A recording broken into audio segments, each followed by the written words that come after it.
My son called me selfish. His wife threw a glass of wine in my face and cut my forehead open. So I texted my lawyer 4 words. Phase 1 is complete. You will not believe what happened next.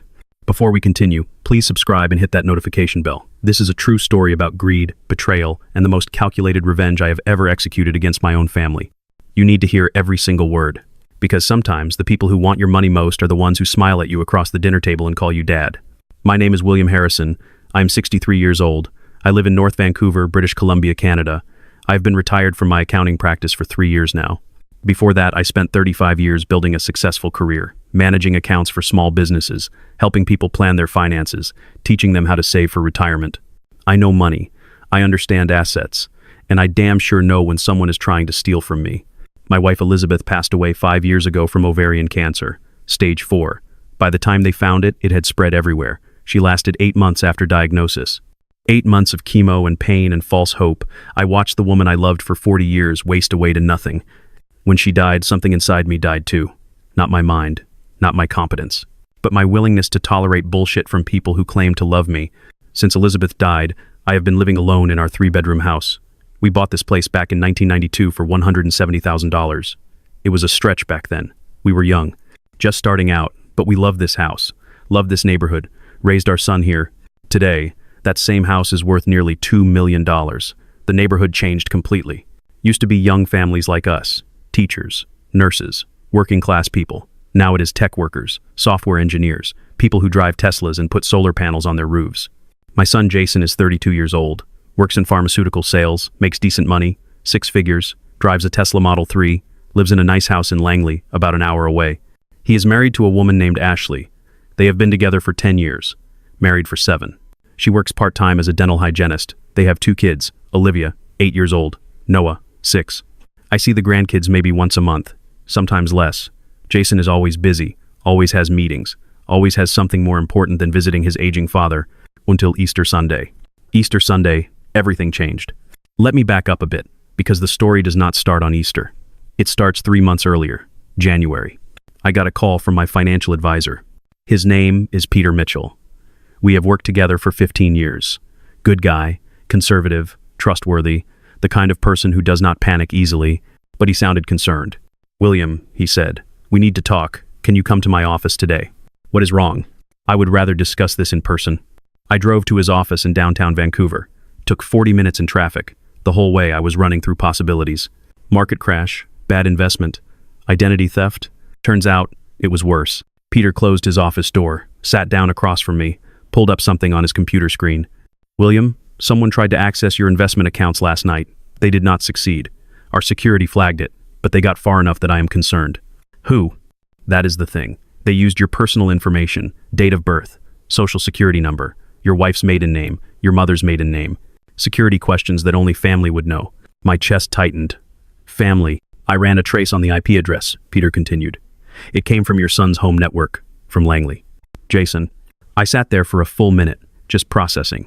My son, my only child, the boy I raised, the man I helped put through college, had tried to access my accounts, without permission, without my knowledge. What was he trying to do, I asked. Based on the attempt, he was trying to get full account access. View balances, make transfers. He was using the forgot password feature, trying to reset your login credentials. Could he have succeeded? Not with our security. But if this was a different bank, a less secure system, maybe. I went home. Did not call Jason. Did not confront him. Instead, I sat in my living room and thought about everything that had happened over the past year. The questions about my health. The suggestions that maybe I should see a doctor about my memory. The hints that maybe the house was too much for me to maintain. The conversations about downsizing, about retirement communities, about how much easier life would be if I just sold the house and moved somewhere smaller. It had all seemed like concern, like a son worried about his aging father. But now I saw it differently. Now I saw it as a campaign, a long-term strategy to get me declared incompetent so Jason could take control of my assets. $2 million house, another $1 million in investments, $500,000 in retirement accounts, $3.5 million. That is what Jason was after. And he was willing to manipulate me to get it. That night, I called Gregory Anderson. He is an estate lawyer, handled Elizabeth's will when she died. Smart guy. Used to practice elder law before specializing in estates. He has seen it all. Gregory, I said, I need help. We met the next day at a Tim Hortons near his office. I told him everything. The account access attempt, The conversations with Jason, the pressure to change my living situation, the whole pattern. Gregory listened, took notes, did not seem surprised. "William," he said finally, "I see this every single week. Adult children getting impatient about inheritance. They start testing boundaries, trying to access accounts, suggesting living arrangements that benefit them more than the parent.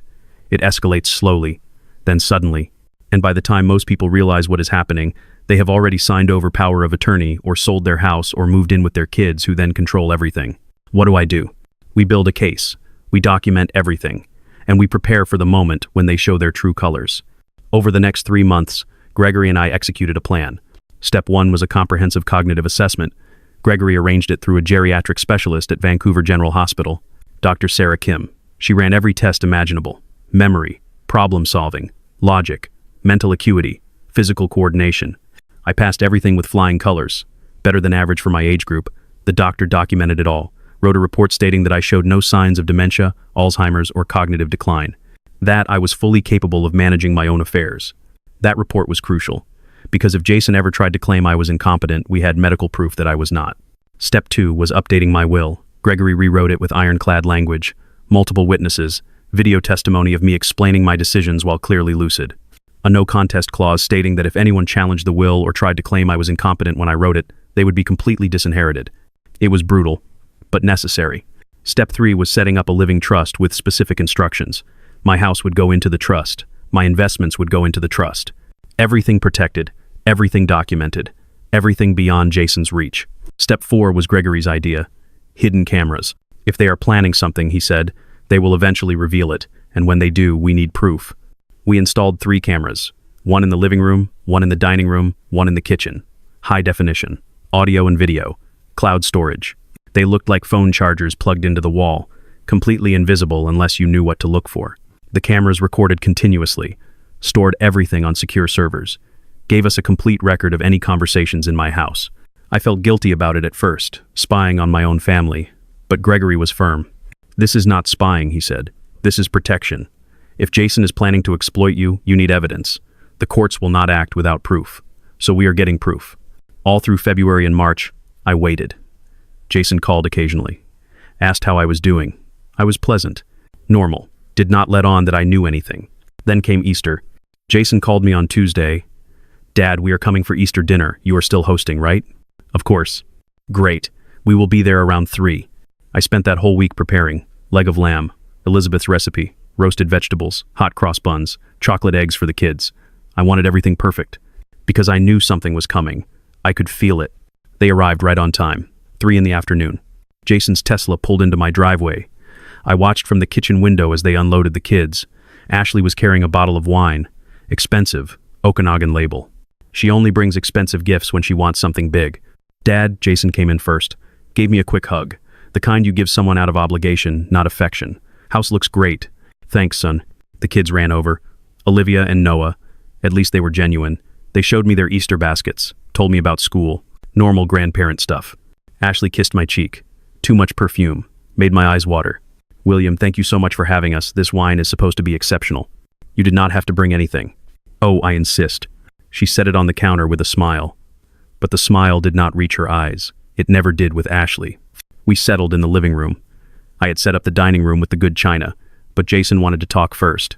That should have been my first warning. Jason never wants to talk. He is always on his phone, always checking emails, always half present. But today, he was focused, looking at Ashley every few seconds, like they had rehearsed this. "So, Dad," Jason started, "Ashley and I have been talking about your situation here." "My situation? Living alone in this big house. It is a lot for one person. We worry about you." I kept my voice pleasant. "I manage fine. House is paid off. I have a routine. But what about emergencies?" Ashley leaned forward. "Falls, medical issues. What if something happens and no one is here?" "I have my phone. I have neighbors who check on me." Jason jumped in. "We have a proposal. Ashley's parents just retired. They sold their place in Kamloops. They are looking for somewhere in the lower mainland. The market is crazy right now." I nodded, waited, let them show their cards. "We were thinking," Ashley said. "You have 2 extra bedrooms just sitting empty. What if my parents moved in? They could help around the house, keep you company. They would pay rent, of course." There it was, the real plan.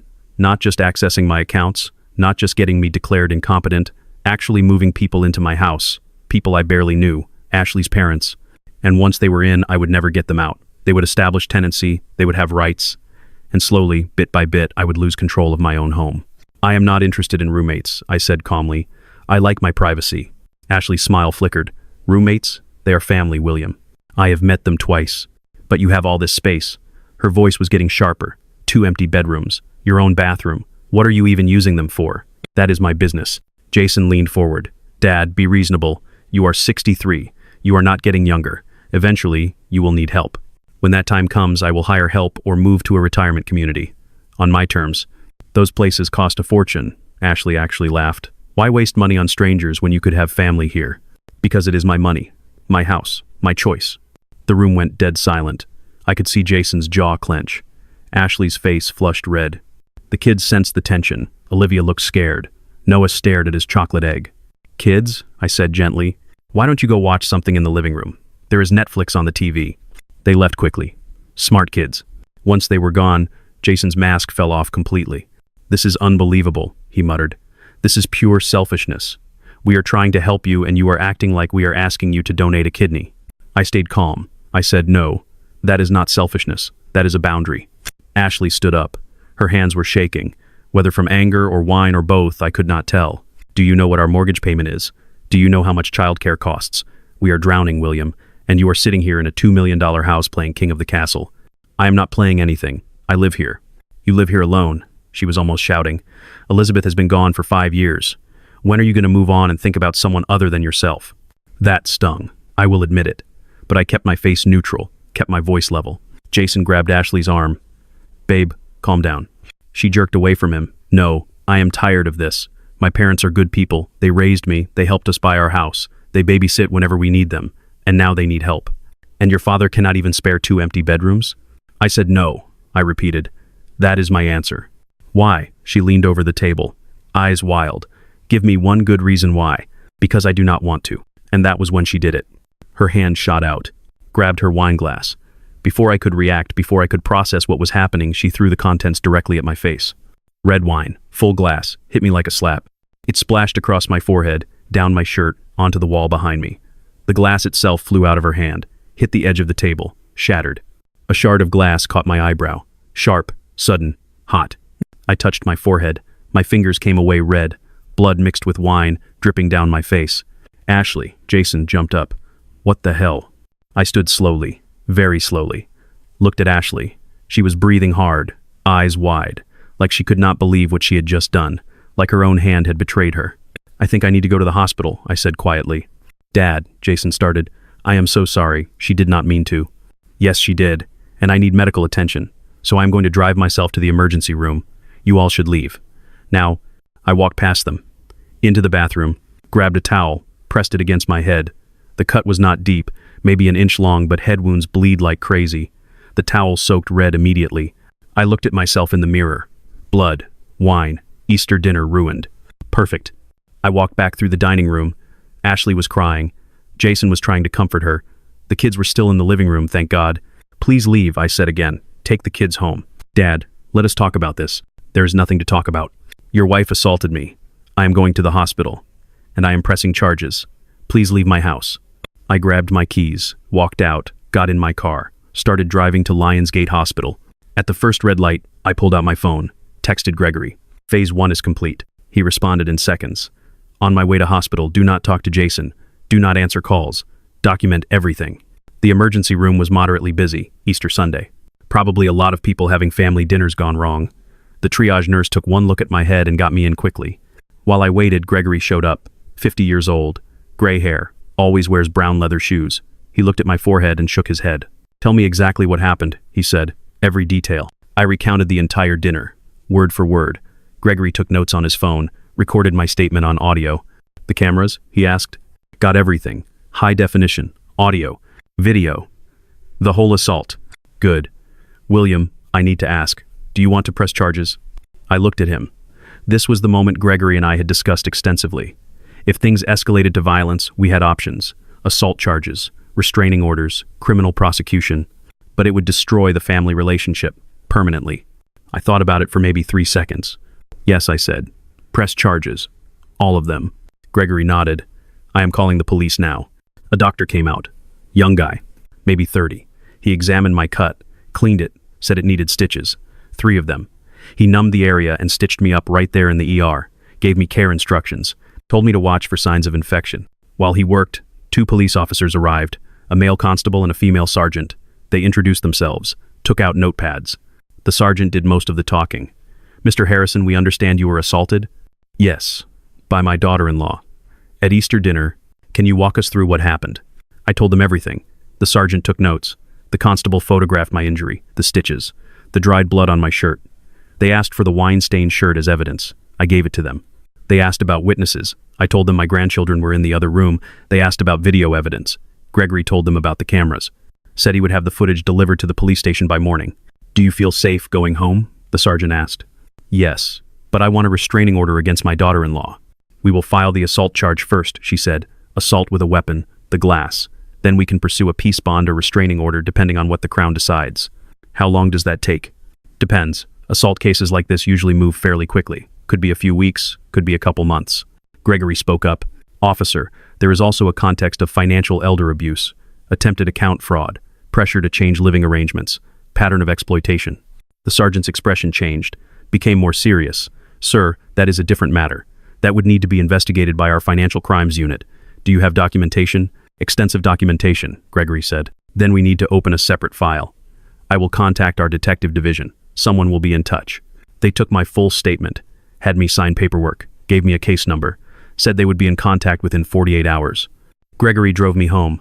It was nearly midnight. I was exhausted. My head throbbed. But I felt something else too. Clarity. For months, I had wondered if I was overreacting, if maybe I was being paranoid, if maybe Jason really did just care about me. Now I knew. This was never about my safety, never about my health. This was about control, about money, about inheritance. Jason and Ashley had made their play. They had shown their cards, and now I was going to destroy them. The next morning I woke up to 17 missed calls from Jason, 12 voicemails. I did not listen to any of them. At 10 in the morning, someone knocked on my door. I looked through the peephole. "Jason." I opened the door, kept the chain on. "Dad, please, we need to talk." "There is nothing to talk about, Jason. Your wife assaulted me. I pressed charges. The police have everything. My statement, the photos, the video." His face went white. "Video? I had cameras installed 3 months ago. They record everything that happens in my house. Every word you and Ashley said, every gesture, the wine throwing, all of it. The police have it now." "Dad, this is insane. This is family. Family does not assault family. Family does not try to steal from family." I pulled out my phone, showed him the documentation from Peter, the attempted account access, the IP address, the timeline. 3 months ago, you tried to access my investment accounts without my permission. You used my personal information, my security questions, things only you would know. Jason's mouth opened and closed. No sound came out. "I also had a cognitive assessment done," I continued. "Perfect scores, no dementia, no decline, just in case you were planning to claim I was incompetent." "Dad, I can explain." "Explain what? That you and Ashley have been planning to take control of my life? That you want to move her parents into my house so you can eventually move in yourselves? That you see my assets as your future paycheck?" He started crying, real tears. "We are drowning, Dad. The mortgage, the kids, everything costs so much. We thought if Ashley's parents lived here, they could help with childcare. We could save money. And you would not be alone. So this was about you, not me. We needed help. Then you ask for help. You do not try to steal it. You do not assault your father when he says no." I stepped outside, closed the door behind me. "Here is what is going to happen," I said. "Ashley will be charged with assault with a weapon. She will likely plead guilty, get probation, maybe anger management classes. There will be a restraining order keeping her away from me and this property. As for you, the police are investigating financial exploitation. They have your IP address. They have the account access attempts. They have recordings of you and Ashley discussing my mental state, discussing my house like you already own it. Dad, please." "I have updated my will," I continued. "You are still in it, but with conditions. Any attempt to contest it, to claim I was incompetent, to manipulate my finances, and you get nothing. Zero. There are education trusts for Olivia and Noah. They will be fine. But you and Ashley need to figure out your own lives. You would really cut me off? You threw me away first, at Easter dinner, for 2 empty bedrooms." Jason stood there, mouth open, face pale, like he was seeing me for the first time. Finally, he said, "Ashley's parents lost their deposit on a rental because of this. We were counting on them living here." And there it was, the truth. "You were counting on them living here," I said. Not her parents. You. You and Ashley and the kids. That was the real plan, was not it? Get her parents in first. Then slowly move yourselves in. Take over my house while I am still alive. He did not deny it. Get off my property, Jason. Dad, you have 48 hours to send written notice through Gregory's office that you will respect my boundaries, that you will not attempt to access my accounts, that you will not contact me except through my lawyer. Fail to do that, and I call the police. I went back inside, closed the door, locked it. Through the window, I watched Jason stand there for 3 full minutes, just standing, staring at my door. Then he got in his Tesla and drove away. That was 6 months ago. In those 6 months, everything changed. Ashley's assault case moved quickly. She was charged with assault with a weapon and mischief. The Crown Attorney was aggressive, wanted to make an example. Elder abuse is taken seriously in Canada, especially when there is video evidence. Ashley's lawyer tried to negotiate, tried to argue it was a one-time incident. Stress-related, out of character. The Crown was not interested. They offered a plea deal, plead guilty to assault, 2 years probation, 100 hours community service, mandatory anger management counseling, a permanent criminal record. Ashley's lawyer advised her to take it. She did. The alternative was going to trial, and if they went to trial, the Crown would push for jail time. At the sentencing hearing, I was there, sitting in the gallery with Gregory. The judge read the facts of the case, described the assault, the injury, the elder abuse context. Then the judge looked at Ashley. Miss Harrison, you assaulted a 63-year-old man, your husband's father, a man with no history of violence, a man who simply said no to an unreasonable request. You threw a glass of wine at his face and caused a laceration that required medical attention. This is unacceptable. Ashley cried. Apologist. Said she was sorry. Said she never meant to hurt anyone. The judge was unmoved. I am sentencing you to 2 years probation. You will complete 100 hours of community service. You will attend anger management counseling. And you will have no contact with Mr. William Harrison for the duration of your probation. Breach any of these conditions and you will serve jail time. Do you understand? Yes, Your Honor. The financial exploitation investigation took longer. A detective named Sarah Chen was assigned. She spent weeks going through everything: bank records, phone records, emails, text messages. She found evidence of Jason and Ashley discussing my house, planning their takeover, talking about me like I was already incapacitated. She found Jason's call to my financial advisor, found the recording where Jason claimed I was showing signs of dementia, where he asked about procedures for taking control of my accounts. She interviewed my neighbors, my friends, my doctor. Everyone testified that I was mentally sharp, fully capable, no signs of decline. The detective concluded that Jason and Ashley had engaged in attempted financial exploitation, but the Crown decided not to prosecute. Jason had not actually accessed any money, had not succeeded in his fraud attempts. And prosecuting family cases is complicated. Instead, Jason was given a warning. His information was flagged in banking systems. He could never access my accounts. If he tried again, he would face criminal charges.